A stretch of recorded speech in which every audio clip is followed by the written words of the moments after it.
Hey there, Carson from Wandering Dillos.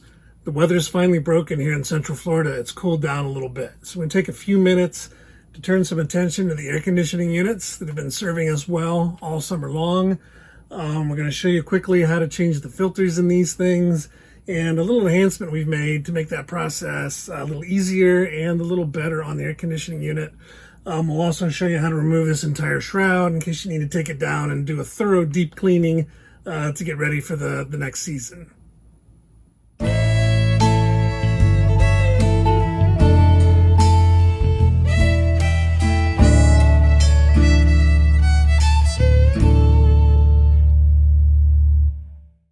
All right, so this is one of our air conditioning units.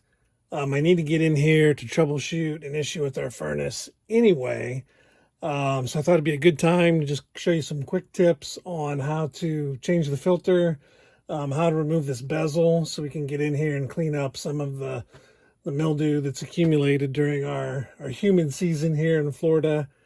So first up, we're going to remove the filter cover. There's a couple little thumb latches here. That'll pop down. We're going to have to remove these 4 Phillips screws to remove this housing. But we're also going to have to get 2 more of them that are hiding behind these little covers.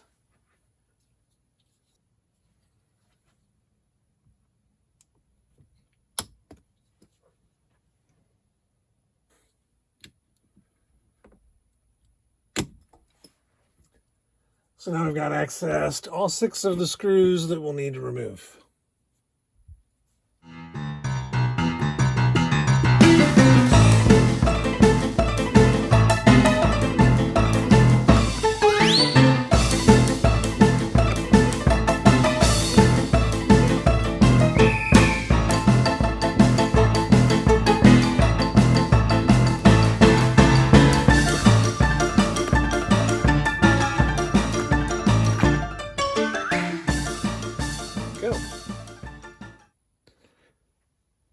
Now, just something interesting to point out, these things are not controlled using a normal thermostat. They would just use some copper wire. The actual control signals come in via this data cable. It's essentially just a phone line. You can see a phone type jack. So this is how the air conditioner talks to the thermostat. And then there's a control board in here then that also talks to the furnace. So when I mentioned earlier I'm troubleshooting some furnace issues, I actually need to start here first to make sure that it's sending the proper signal down to the furnace. Another common question people ask is, can I change out my thermostat for one that I would just pick up at Lowe's? And the answer is not if you have this type of setup. If you've got the old style that just has a very simple thermostat with a couple wires coming out of it, yeah, you can replace that with anything you're going to find at a big box store. But if it's got this communications cable, then you're going to be locked into the proprietary thermostats that are made by the manufacturer of the air conditioner and the furnace. All right, so here's the filter cover. It's going to look different from yours. Yours most certainly will not have these 2 screws. And I'm going to show you why here in just a second. That's a little enhancement we've made to make the filters work a little more efficiently. I don't know if you can see, but this one is pretty dirty. So we're going to pop it out of there. The modification we made is on the back. And so when you get these, they don't come with this wire mesh or these screws. And what happens is this very thin material will tend to get sucked back into the air conditioning unit, allowing air to bypass the filter. And this is a pretty common problem. People have approached this a bunch of different ways. One way is you can kind of loop rubber bands from these ears back and forth across the filter to try to hold it down in place. But what I found is the filters still would tend to get pulled up into the air conditioning unit. So we just cut this wire mesh and get this at any garden center, hardware store, and a few screws and thumb nuts. And basically it makes a backing that we can put on here to hold that filter tight and in place, and doesn't allow any air to actually bypass the filter, bringing contamination up into the coils of the unit. So let's go ahead and take this one apart.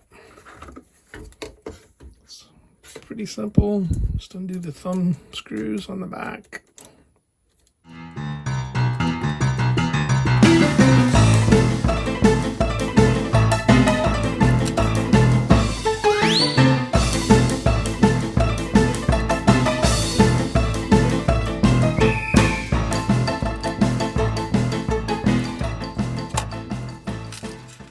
And now you can see the wire screen sits on the back.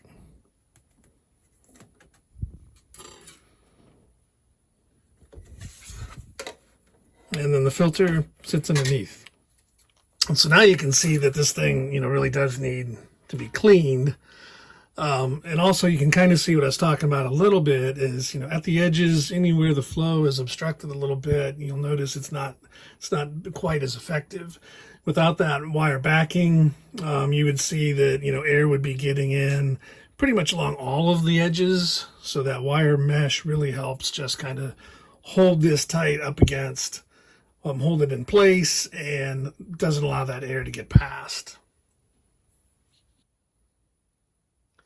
Now you can wash these things and dry them. However, they're not very expensive. You can get a brand new one online, a 4-pack of these for just a few dollars. And really you can buy this in bulk at Walmart in large sheets and just use an old one for a pattern, and you can cut these out, and literally you're looking at maybe 10 or 20 cents to make one of these filters. So very inexpensive to replace. Now to clean this, I'm just going to hit it with some warm water. Rinse off most of the dust. Gonna hit it lightly with a spray of bleach-based cleaner. This should knock down any mildew. Some of my favorite cleaning brushes are a denture brush and a brush that's designed for cleaning out the straws from your water bottles. These things are good for getting into any nooks and crannies, knock down any mildew that might be growing in there.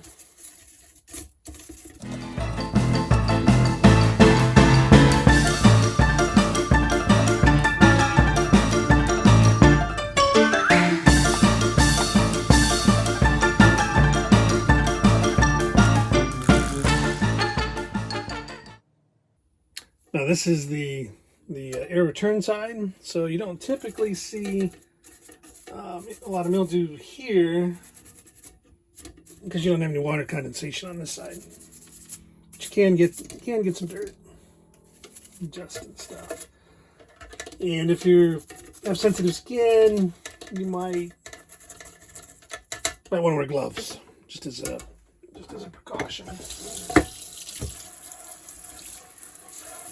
So we're going to rinse this down well and set it aside to dry while we go grab the other piece.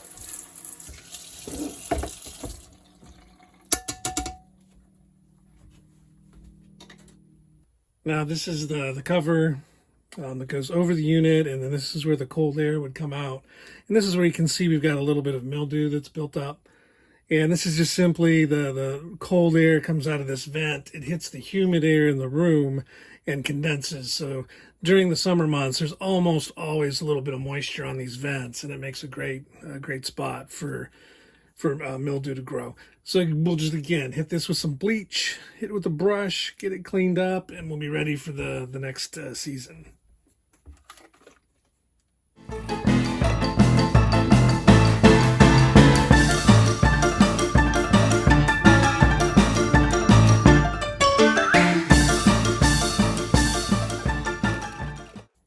So here again, these brushes do a quick job for this kind of detailed work, getting into those tight spots.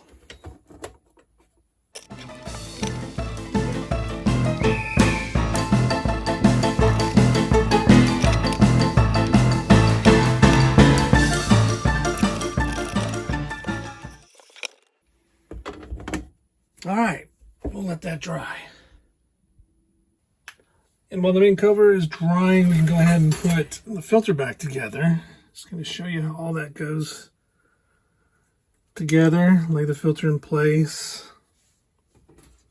Now we're going to cover it with the screen. You can see the screen's got a little bit of a bend in it.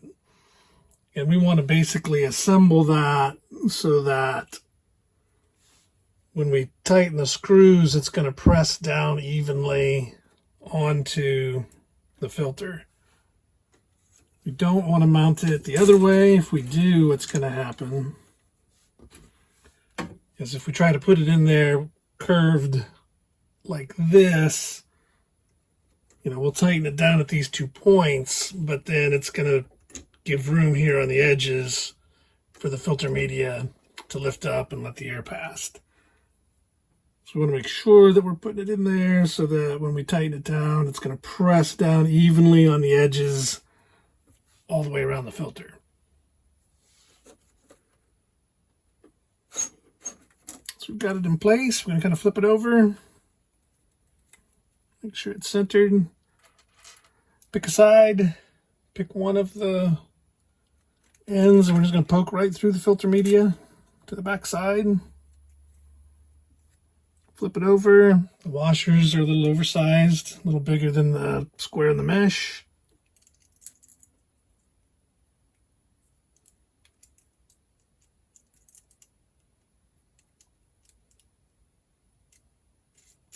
Put on our wing nuts and just snug it down. It doesn't have to be really torqued in here. We don't want to crush the filter media.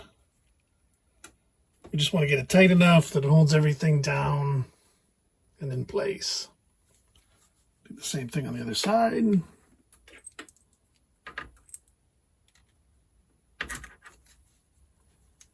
Doesn't have to be in the exact center. Doesn't really matter.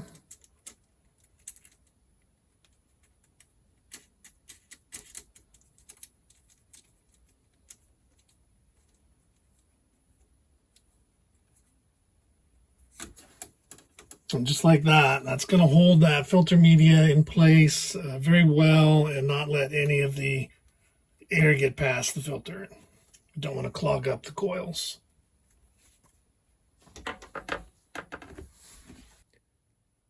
And now we'll just reverse the process to put everything back together.